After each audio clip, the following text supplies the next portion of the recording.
عندك استنى دقيقة هتجنن منك، شوف لي طريقة. طريقة ايه؟ رايح فين كده؟ طالع الشركة. شركة ايه؟ شركة الأدوية وأخصائي التغذية، ما أنت عارف يا شوري. عارف يا شوري ايه؟ ستوب يا ابني ستوب. هو ايه اللي عارف يا شوري؟ مش ده اللي اتفقنا عليه يا كريم؟ اتفقنا على ايه؟ الناس قالوا لي انت بقيت مشهور، طلع بقى معاك اصحابك المشاهير، وانا قلت لهم يا جماعة حماقي صاحبي وهطلعه معايا في الحلقة الجاية. أنت عارف إن أنا مش حماقي. انت مش حماقي بس انت صاحبي. حماقي إيه اللي هجيبه يعمل برنامج كلام بلوجر ده مش برنامج انت البلوجر، ده برنامج تاني اسمه شور علينا، احنا اصحابه وفوتها معايا الحلقة دي. يلا تعالى. شور علينا شوري.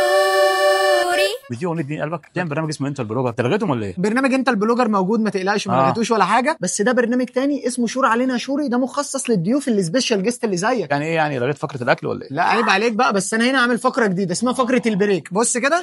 ايوه امر، ايه البريك بتاعكم؟ لا معلش نسال الفنان الاول. عندك منتجات دايت، عندك شوفان؟ انا نزل لي بقى ام علي على رز بلبن بمناسبه راس السنه الهجريه، روق لي كده الحاجات الحلوه دي، هات الشرقيه بتاعتنا. ما فهمتش برضه ايه شور علينا، ايه برنامج بتقول عليه ده؟ بص بقى يا سيدي، بنزل ستوري على الانستجرام وبقول لهم كل اللي عنده مشاكل مش عاديه هجاوب عليه بكل جديه. وهم بيشوروا عليك؟ لا انا اللي بشور عليهم. انت اللي بتشور. بالظبط. والنهارده قلت لهم انا مش هجاوب الاسئله لوحدي، انا معايا مين؟ معايا صاحبي حماقي، فبعتن لي اسئله هجاوبها انا وانت بقى. بعتن لك اسئله طبيه يعني ولا ايه؟ مش اسئله طبيه بقى، اسئله فنيه. برضه انت مصمم ده انا جاي لك وناويها. اول واحده بتقول لي اعمل ايه لو الكهرباء مسكت في الشرايين؟ الكهرباء مسكت في الشرايين كده، ده ممكن يزود الادرينالين. نعمل ايه بقى في الحاله اللي زي دي؟ شيل الفيشه. ده واحد تاني بيقول لي لو في جوه قلبي حاجه مستخبيه. وريها لي اعرف ايه هي. يوريها لك عشان انت دكتور، يعمل اشعه. هتشوف من غير ما اشوف. بعدين في مشكله تانية، لما بيجي بيقول لي حاجه كده انا ساعات كل ما اجي اشوفها فجاه مش بقدر، يعني لان هي ممكن تكون مستخبيه قوي. واحد بائس جدا بيقول لي هل هي فعلا الحياه ضحكت علينا؟ الحياه ضحكت علينا، وعايز حاجه ايجابيه. حياتنا دي حاجه ايجابيه طبعا. خش سيرش يعمل حياتنا هيلاقيها على طول.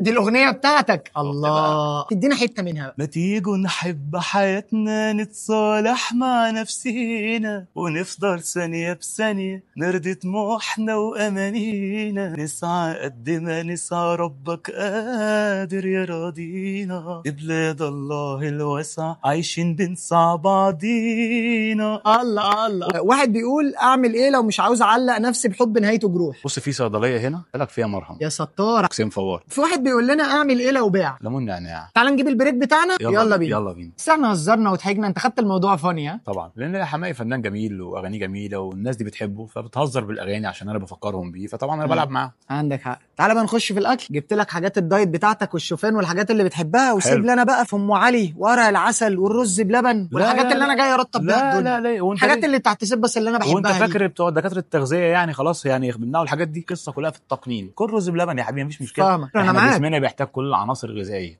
بس بنسب معينه. في حاجات ايه بناخدها محتاج كربوهيدرات، ليه؟ مصادر للطاقه، مش في كرب. ودقني كده ممكن ادوقه. ايه هدوقه. يلا بينا. ماشي. سكره معقول مش تقيل وده مناسب. في حاجه اسمها الجلايسيميك اندكس او ايه مؤشر الجلايسيمي. لا انا ما باكلش حاجه فيها شطه خالص عشان بتتعبني. بلاش. لا شطه ايه؟ خش في اللي بعده بقى. كريم كراميل ولا قرع العسل ولا خش في ام علي؟ بقول لك ايه وريني كده طبق القرع العسل ده بيقول ايه. انت بتست بس احنا اتفقنا. لسه ما حسيتش طعمه برضه. انت محتاج تاكد اكتر. انا بقول اهم حاجه الاراده. فاهمك. انا بصراحه انا عايز اكل كنافه بورما. السوداني ده كويس جدا، بروتين برضه. وناخد بقى ايه البقلاوه. احلى حاجه ان الحاجه حلوه وفي نفس الوقت سكرها مش عالي.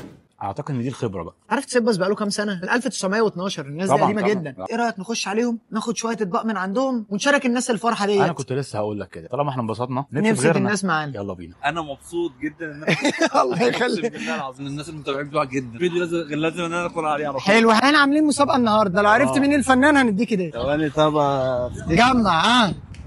واضح جدا محمد منير بتفكر في ايه؟ انت بتحرجني كده. زي مش عارف الهضبه عمرو دياب. شوري مساء الفل. اللي انت كل سنه وانت طيب بمناسبه راس السنه الهجريه. اوكي اند يو. ثانك يو 1 2 3. خد ببلاش، خد اللي انت عاوزه. معلقه بيضه ولا شفافه؟ بس ده كتير علينا كده. لا مفيش حاجه كتير عليك. انت محتار ليه؟ الموضوع بسيط. قلنا نمسي عليك. صباح الفل. ايه اللي مضايقك؟ الشغل. تحب تاكل حاجه؟ تحب تسمع حاجه؟ يعني معانا الاختيارات اللي انت عاوزه. هو شكله لسه متخانق مع المدام. سلام على الاتشار. لا المدام ارحم. عطلان على بنزين ولا عطلان على رز بلبن وام علي؟ ممكن اخد ام علي؟ يلا بينا. في طلب على ام علي جامد. سيبك من مكالماتك بقى، خليك في الحاجات المهمه. رز بلبن ومهلبيه ولا وام علي. طب ممكن اخد واحده للبنوته؟ خد اللي انت عاوزه اهو. طبعا حاضر. حماية الجزمي طبعا. فاهمك. تعرفي تمسكيها ولا ايه؟ بمناسبة راس السنة الهجرية بنوزع حلويات. راس السنة الهجرية؟ ايوه. لا دي هي النهارده. بجد مشيت من غير ما اتصور معاك يا نهار ابيض، يلا بينا. الملك هنا، الملك هنا. يلا حبيبي يا عم، سمعني حاجه بقى. عايز تسمع ايه؟ انت عارف انا عاوز اسمع ايه، سمعني حاجه لحبيبك. اشكي لمين واحكي لمين، دنيا بتلعب بينا. حبيبي طبعا الكينج محمد منير. كلنا بنحبه انا عارف، بس مش ده اللي انا قصدي عليه. انت عارف انا قصدي على ايه يا كيم؟ الناس مستنيينها بقى، يلا اديني بقى واحده لحبيبك التاني بقى، يلا. ماشي. ايوه مفيش منك تخيل، انت اللي مفيش منك ومفيش فايده.